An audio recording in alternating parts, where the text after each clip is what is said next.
She was 22 years old, and she had been thrown out on a Wednesday, which is a strange day for a life to change, but also, when she thought about it later, exactly the kind of day things like this happen. Not a Friday when the drama would have somewhere to go. Not a Monday when the week is organized around starting things. Just a Wednesday in November in Aldrich, Vermont. Ordinary and gray. A conversation in the kitchen that ended with her stepmother saying the words she had been building toward for 2 years, slowly, and with the patience of a person who believes that patience is a virtue even when it is being used as a weapon. Cora Vane had a car with a cracked windshield she'd been meaning to fix, a duffel bag she'd packed in 20 minutes, and a $1 bill she had folded into the breast pocket of her flannel shirt at some point during the summer and left there. Because finding money in a pocket is a kind of luck, and she had been collecting small lucks the way people collect them when large ones aren't available. And with that dollar, Cora Vane bought a Saltbox Farmhouse on 4 acres of Vermont hillside outside a town called Gilman's Ford that the Washington County Land Office had been trying to transfer for 9 years, without success.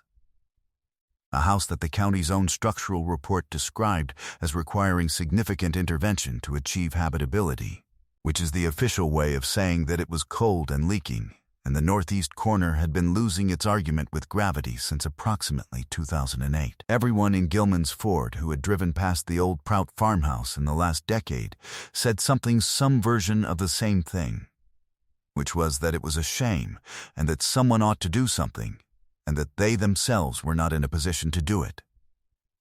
But what no one had done, and what no one had a reason to know, was that behind the door at the top of the farmhouse's back stair. Not the main attic, the known one, the one the structural report mentioned, but the second attic, the one above it, the one accessed by a second door set into the knee wall of the first attic that had been painted over so many times it had become part of the wall. A woman named Ruth Prout had spent 11 years building something in the hours before dawn and the hours after dark, working by lamplight in a room that no one else in the family had known existed, or if they had known, had long since stopped remembering. Something she had placed there in the winter of 1987, the year before she died, with the faith of a person who has always understood that the most important things you build are the ones you build for someone you will never meet. Something that would remake Cora Vane's life from the foundation up, and leave the people who had told her to leave standing in the kind of silence that arrives when you have been badly wrong about something that turns out to have mattered. If this kind of story finds something in you tonight, a story about what waits for you in the places everyone else decided weren't worth entering, we'd love it if you subscribe to the channel so you don't miss what comes next. And in the comments, tell us where in the world you're watching from. We read every one. Cora Vane had grown up in Aldrich, in a house on the hill road that had always been slightly too cold in winter and too warm in summer. Her father, Owen Vane, worked in the county assessor's office and had the qualities some detail-oriented people develop over decades, a precision about facts and figures that had become the primary language through which he experienced the world. So that emotion, which does not reduce to facts and figures, had become a second language he spoke slowly and with an accent. He was not unkind. He was present in the way of a man who believes showing up constitutes most of what love requires, which is not entirely wrong and is also not entirely right. Her mother had died when Cora was 7. A fall, a hospital, 10 days that were very bad, and then finished. She had been a woman named Iris who kept a garden and had, according to everyone who knew her, a laugh that made other people laugh without knowing why. Cora had one clear memory of the laugh and had spent years trying to hold it accurately because imprecision felt like a further loss. Owen had remarried when Cora was 12. The woman's name was Sylvia, who had 2 children of her own, both younger than Cora, both easier in the ways that Cora was not easy. Sylvia managed things, and what she could not manage she found increasingly difficult to accommodate. Cora was quiet and competent with the quality of people who are always watching and rarely speaking, which makes the people being watched vaguely uncomfortable, without being able to say why. She had practiced being unobtrusive for 10 years with the discipline of someone who understands that survival sometimes requires the deliberate minimizing of one's own presence. She had gone to the Vermont College of Fine Arts in Montpelier on a partial scholarship, studying woodworking and furniture design, subjects she had cared about since she was 12, and had rebuilt a chair from her grandmother's dining set in a summer garage. The scholarship ran 2 years. Then the program was cut, and she had come home to Aldrich at 21 with a portfolio she was proud of and no immediate plan. The what comes next had been the tension point. Sylvia had been patient about it with the visible patience of someone who has a timeline in mind and is waiting for the natural conclusion of the period she has allocated. The conversation on the Wednesday in November was not a surprise. What surprised Cora was the efficiency of it. Sylvia said Cora was an adult. The house was Owen and Sylvia's. It was time. Owen sat at the kitchen table in the posture Cora recognized as his not-intervening posture and said nothing that changed anything. She packed the duffel bag in 20 minutes and said goodbye to her father at the foot of the stairs in a way that contained more than it said. He held her shoulders for a moment. That was something. She drove south and then east without a destination because away was the first requirement. She was cold and tired in a way that had more to do with the last 10 years than the last 20 minutes, and underneath both of those things was something not yet identifiable as relief, but occupying the same neighborhood. She had $240 and a cracked windshield and a duffel bag and the dollar in her breast pocket, and the portfolio on the back seat that held photographs of her work. She drove until she reached Gilman's Ford, and the gas station was open, and she pulled in and bought coffee from a machine that produced it without enthusiasm. The woman at the counter was named B, and she was 64, and she had the quality of small-town counter workers who have seen enough variation in the people who come through a door to have developed a calibrated, non-invasive attentiveness. She poured a cup that was better than the machine cup and didn't charge extra and asked. In the way of asking that is really an opening rather than a question. If Cora was passing through or looking for something. Cora told her she was looking for something. She was not sure what. B refilled the cup. She mentioned the Prout farmhouse the way she mentioned most things, as information, offered without investment in what the listener would do with it. She said it had been on the county surplus list since 2014. She said the county would take $1. She said the house needed work in the way that required a person willing to do work, and she looked at Cora's hands when she said this, which were the hands of someone who had been doing woodwork since she was 12, and which showed it. Cora drove past the farmhouse that evening, in the dark, with the headlights on. She could see the roofline and the northeast corner and the 4 acres of hillside sloping away from the house toward the woodlot, the bare November trees making their shapes against the sky. She sat in the car for a long time with the engine off and the cold coming in around the cracked windshield, and she felt, looking at the dark shape of the house, something she had not felt in years, the specific alertness of a person who has found a problem that fits the shape of what they are able to do. She went to the Washington County Land Office the next morning. The land officer was a man named Gordon Peach, who had been in the office for 21 years, and who had the slightly weary amiability of someone who manages properties that nobody wants on behalf of a government that would prefer not to manage them. He found the Prout file without difficulty, which meant it had been looked at before, and spread it on the counter with the practiced efficiency of a man who has given this same briefing in a slightly different form many times. 4 acres, hillside orientation, southern exposure on the slope, which was the property's best feature. The Saltbox Farmhouse, built in 1887, 1.5 stories with the characteristic long rear slope of the saltbox form that extended the back roof nearly to the ground. 4 rooms on the ground floor, sleeping quarters in the main attic, accessed by the front stair. The northeast corner had a foundation issue. The original dry-laid stone had shifted, and the corner of the house had settled unevenly, producing the lean that was visible from the road. The structural report from 2018 said the lean was in the corner post and the framing above it, not in the foundation beneath it, which was the better of the 2 possible problems. Repairable, Gordon said, with someone who knew what they were doing. He paused, and then mentioned the attic.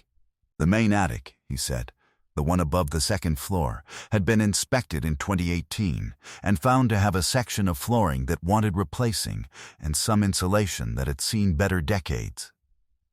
Standard attic issues, he said. There was also, he said, consulting the file, a note from the 2001 inspection about a door in the main attic's knee wall. The inspector had noted it and had not opened it. The note said, "Door in NW knee wall, painted over, appears sealed. Did not open. Not relevant to structural assessment." Cora looked at him. "A second attic," she said. Gordon looked at the file. "I suppose that's what it would be," he said. "Old farmhouses sometimes had them. Storage, usually. Occasionally, a hired hand's room." He closed the file. "Nobody's been up there, as far as our records show, since before the county took the property." She put the dollar on the counter. Gordon stamped the form. He looked at her hands the way Bea had, with the same reading of the same evidence. "You know what you're getting into?" he said. "Approximately," she said. He slid the key across the counter.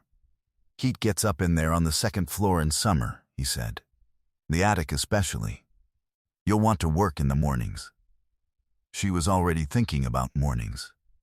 She drove to the farmhouse on a Thursday morning in November, in the particular light of a late autumn Vermont morning that is all long angle and no warmth, and stood in front of it. The saltbox shape was a good shape. She had studied vernacular American architecture as part of her program, and she understood the saltbox the way she understood joinery, as a solution to a specific problem. In this case, the problem of adding space to a 1-story colonial by extending the rear roof rather than the rear wall, which was cheaper and faster, and produced a building that was, if well executed, structurally more unified than an addition. The Prout farmhouse was well executed. She could see this even from the outside. The roof line was continuous and unbroken. The lean of the northeast corner was visible, but not catastrophic. The chimney was intact. She walked around the perimeter. The foundation was stone, dry, laid, and the shifted section at the northeast corner had moved perhaps 2 inches out of plumb. 2 inches was manageable.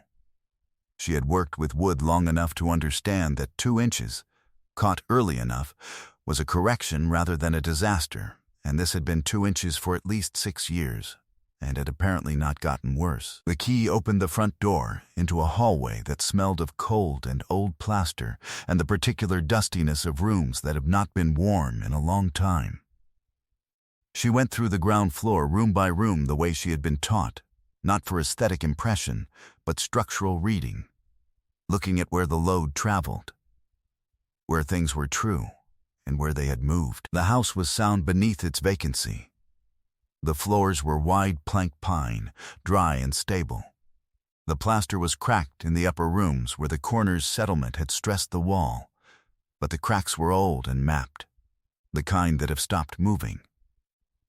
She went up the front stair to the main attic. It was a full-width space under the saltbox's front slope, with a standing height center section and sloping sides where the roof came down. The flooring was board, as the structural report had noted, with a soft section near the south wall where water had gotten in at some point and been stopped, but not before it had worked on the wood. The insulation was fiberback from the 70s, compressed and yellowed, still functional in the way of things that have been doing their job so long they've forgotten how to stop. There were 2 dormers on the south side letting in the flat November light. And in the northwest knee wall, exactly where the 2001 inspection note had placed it, was a door. It was approximately 3 feet wide by 4.5 feet tall. A crawl-height door, the kind you duck through. It had been a door with a thumb latch at some point. The hardware shadow was visible in the paint. The paint was gray, the same gray as the knee wall, and she could count at least 4 layers of it by the thickness at the edges, 4 separate decisions, across perhaps 60 years, to include this door in the general painting of the attic, rather than to open it. She put her hand on it. The door was wood, not wall. She pressed, and it gave slightly, the give of something that has mass and is hinged rather than fixed. She did not have a pry bar.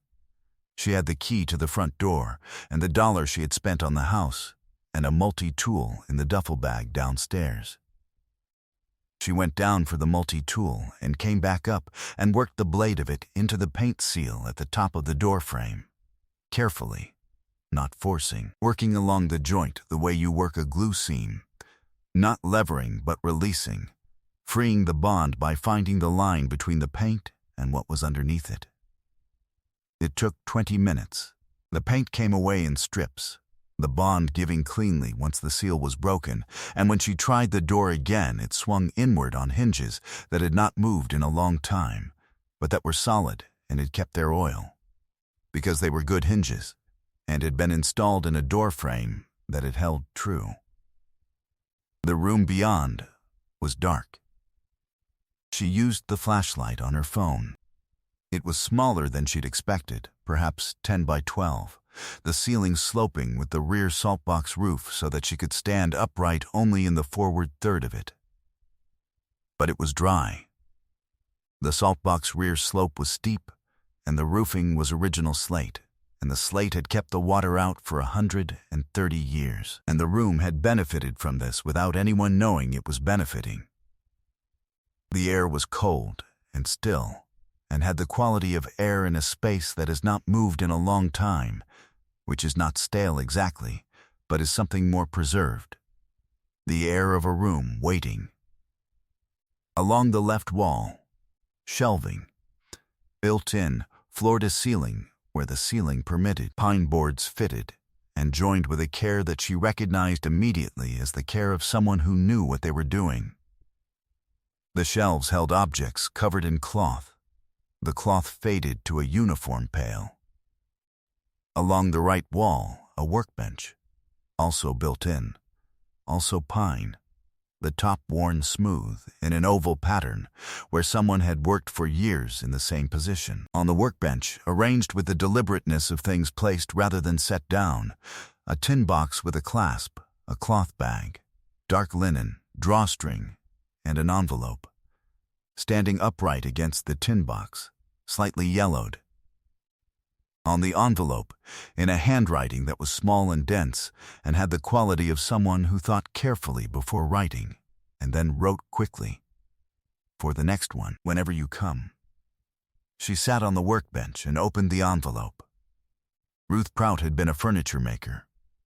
She wrote this in the letter without preamble, the way a person states a fact that is so central to who they are that introducing it feels redundant.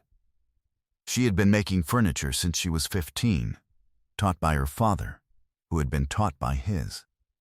The craft passing down through the Prout family in the way that some skills pass, not as instruction exactly, but as proximity. As the accumulated presence of someone doing a thing well in a room you are also in, until you find that you are doing it too. She had made chairs and tables and chests and beds for 50 years. Working in the room above the main attic, because the main attic was where her husband Gerald had stored feed and equipment, and she had needed a room that was hers. She had framed the door in 1956 and had never told Gerald about it, not because she was hiding anything from him, but because some spaces need to belong entirely to the person who makes them, and this one was hers. Gerald had died in 1971. After Gerald died, she had kept working. She had kept working because the work was what she was, and because the room above the main attic was the place where she was most fully herself, and she was not willing, even in grief, to be less than herself. She had made 81 pieces of furniture in that room over 50 years. She listed them in the letter, not by inventory number but by what each one was: the chair with the rush seat, the blanket chest with the carved vine, the settle with the turned spindles, the side table with the drawer whose runner she had replaced twice. She had sold most of them. What she had kept were the tools. Every tool she had used for 50 years was in the room, on the shelves, on the workbench, hung on the hooks she had put in the rafters. Planes and chisels and gouges and saws, every one of them good quality. Every one of them kept. She wrote about keeping tools the way some people write about keeping faith, with the understanding that a tool not maintained is a tool that has been abandoned, and abandoning things you have been given is a way of being ungrateful to the person who gave them. There was also money. She wrote about it after the tools, briefly, as supplementary information. She had been careful with money for the same reasons she had been careful with tools, which was that both were resources, and resources wasted do not come back. She had invested what she could, across 40 years, in ways she understood: savings accounts, certificates of deposit, instruments that were not complicated and did not require her to trust people she had not met. She had not spent on things that were not the work or the family. She had ended, when she wrote the letter in the winter of 1987, with more than she had expected to have, and she was not sure what to do with it in the conventional way, which is to say, she did not have people to leave it to, who did not already have enough. And so she had put it in the tin box in the cloth bag and left them in the room and trusted the room to keep them. She hoped, she wrote, that whoever found this was someone who worked with their hands. She wrote this not as a requirement, but as a hope, because the tools were made to be used, and a tool given to someone who cannot use it is a kind of cruelty to the tool. She hoped they were young enough that the tools would have time to teach them things, because tools teach you things if you let them, and the teaching takes time. She hoped they would take good care of the room, which was a good room, dry and quiet, and with just enough light from the small window she had cut in the gable end in 1962, which faced north so the light was even all day and did not move. She closed the letter by saying that the blanket chest with the carved vine was still in the room, under the cloth on the middle shelf, because she had never been able to find a buyer she thought deserved it. And she was leaving it for the person who found the room, because that person had done the work of finding it, and therefore had earned something better than the average buyer. Cora sat in the room for a long time. She lifted the cloth on the middle shelf. The blanket chest was there. It was walnut, the kind of old-growth walnut that has a depth of grain that new walnut does not have, and the carved vine along the front panel was hawthorn. She recognized it from the leaf shape, done in low relief with a skill that was not decorative skill but woodworker's skill, the skill that understands a surface as a structure and carves accordingly. She ran her finger along the vine. The tool marks were still visible in the relief. The texture of each cut preserved in the walnut the way a fingerprint is preserved in clay. She thought about Ruth Prout making those cuts with the same hand that had written the letter, in this room, in this light, and she felt something move through her that was not grief and was not joy, but was adjacent to both. The feeling of being in the presence of someone's fullest self, even when that person is gone. She opened the tin box. She opened the cloth bag. The tin box held 3 certificates of deposit from the bar's savings bank. Matured, drawing interest since their maturity dates in the early 90s, she would need the bank to give her the current figures, but the face values alone were substantial. The cloth bag held currency, old bills in mixed denominations from the mid-1980s, banded with the rubber bands of that era. Dried, but intact. She laid everything on the workbench and looked at it, and then looked at the tools on the shelves, and then at the blanket chest, and then at the letter in her hand, and understood that she was in a room that had been a life. A whole and specific life, carried on in the hours before dawn and the hours after dark, in a dry and quiet space with even north light, for 50 years. She counted what she could count. The currency came to $6,240. The face values of the certificates totaled $81,000 when she drove to the bar's savings bank the following week and sat with a manager named Florence Heapert.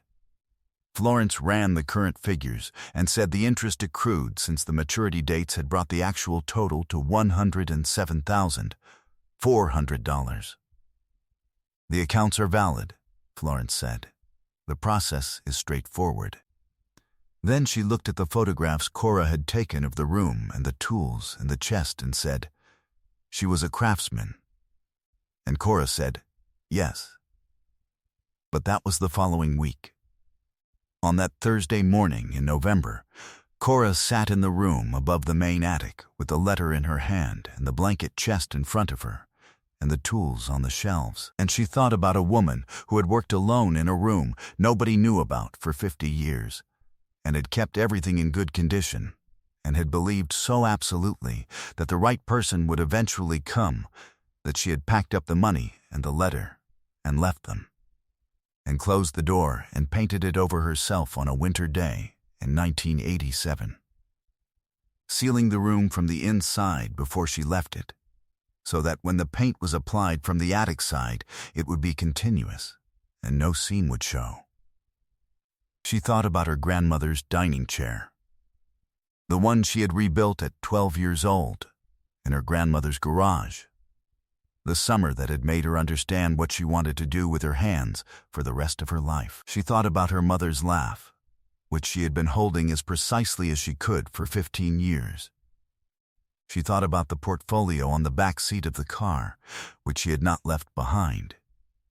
She went back downstairs, out the front door, and got the portfolio from the car. She brought it back up to the room above the main attic and set it on the workbench next to the tin box and the cloth bag and the letter. She opened it. The photographs of her work were in it, the joints, the surfaces, the pieces she had built in the 2 years at the college. She laid them out on the workbench alongside the letter and Ruth Prout's tools. She looked at all of it together for a while. Then she picked up a plane from the shelf. A No. 4 Stanley, old, the iron worn but not pitted, the sole flat and true. She had not held a well-made plane in months, and the weight of it in her hand was a specific sensation, not comfortable exactly, but right in the way of something that belongs in a particular place. She turned it over. The iron was sharp. She had not expected it to be sharp, but it was, because Ruth Prout had not left the room with unsharpened tools. She set the plane down carefully, on the workbench, in the circle of even north light. She knew what this room was going to be. The northeast corner she addressed first, because the foundation before the floors and the structure before the surfaces is the only sequence that makes sense. She found a mason in Gilman's Ford named Abe Tuttle, who looked at the corner and said it was 2 days of work, and was there on a Monday.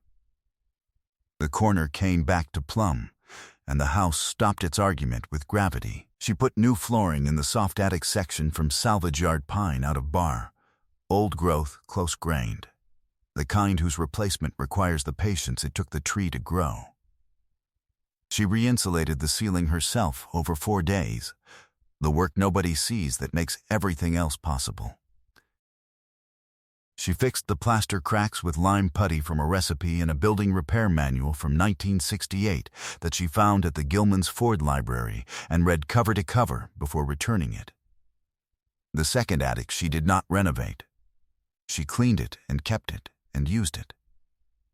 She moved her tools in alongside Ruth Prout's, because the room was a workshop room and that was what it should hold. She built a second workbench from the white oak that had come down in a January windstorm across the lower acre, felled and dried and milled with a portable mill borrowed from Abe Tuttle's neighbor. The two benches sat in the even north light from Ruth's 1962 gable window, and she worked at them every morning before the day's repair work, in the quiet of a room that has been a workspace for 50 years and has not forgotten it. On the first Saturday of every month, starting in March, she drove to B's gas station in Gilman's Ford. She brought coffee in a good thermos, because B's machine coffee was the thing that had kept her on the stool that first night, and she thought that deserved better coffee. She sat at the counter, and they talked. About the house, about the work, about the room above the attic and the blanket chest, and the tools, and what Cora was making with them. B listened with the attention of a woman who has poured coffee across a counter for 30 years and has learned to hear the shape of a thing as well as its surface. In April, Cora brought a chair she had made, a Windsor, 6-leg. The legs and spindles turned on the lathe she had bought used from a furniture school in Woodstock that was updating its equipment. She set it on the counter at B's, and B sat in it and looked at it from the inside, and then turned and looked at Cora and said, "You made this." Cora said, "I made this." B ran her hand along the arm. "What are you going to do with it?" "I have 4 more in the shop," Cora said.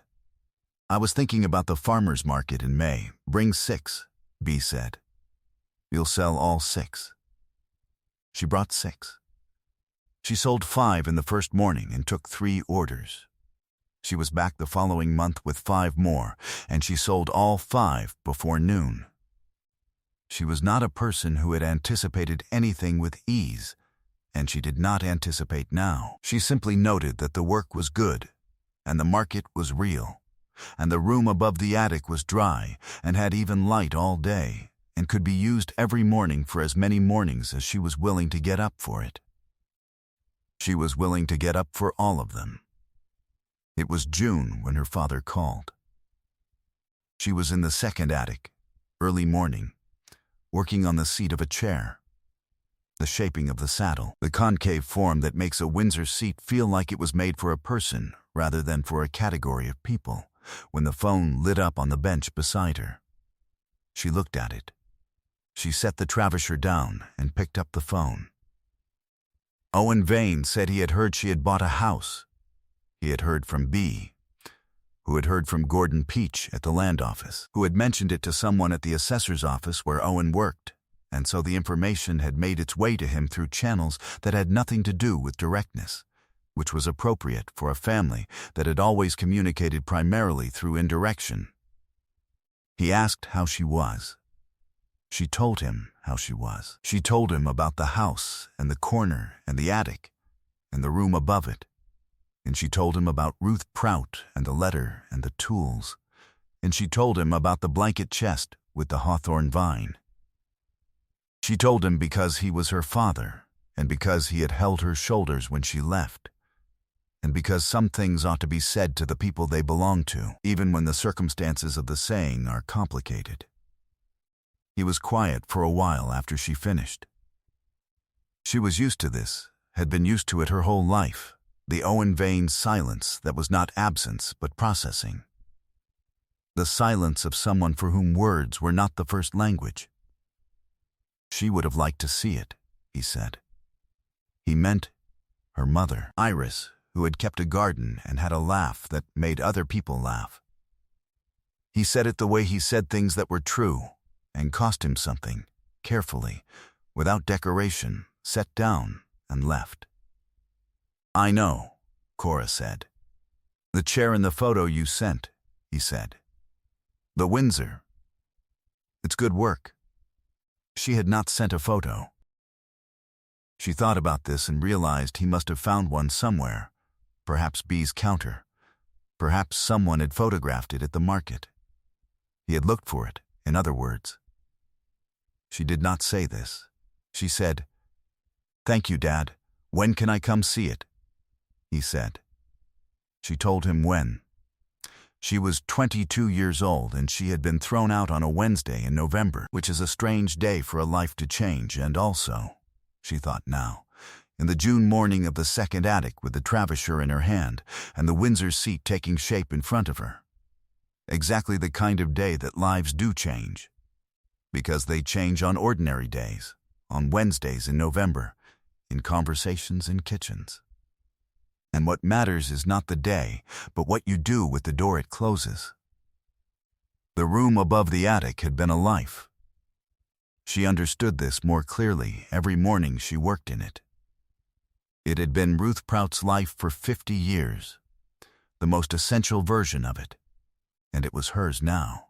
And the tools were in both their hands in succession, and the blanket chest with the hawthorn vine was on the shelf behind her where Ruth had left it, because it had been left for the person who found the room, and she was that person, and she had no intention of moving it. On the first Saturday of every month the coffee was good, and B was at the counter, and the chair on the stool at the end was the most recent one, and in September there were 7 chairs and a commission for a dining table and a workbench full of the next thing, and the north light came in even and unchanged from the window Ruth Prout had cut in the gable in 1962. The same light for 60 years, the light that does not move. That was enough. It was. She had come to understand. More than enough. It was everything. If this story stayed with you tonight, if it made you think of someone who worked alone for a long time in a room nobody knew about, or a moment when the right door opened just after another one closed, we'd love it if you'd subscribe to the channel and share this with someone who needs to hear it today. And in the comments, tell us this. Has there been a skill or a craft you came back to after a long time away and found it waiting for you exactly as you'd left it? We'd love to hear your story. Thank you for being here. We'll see you in the next one.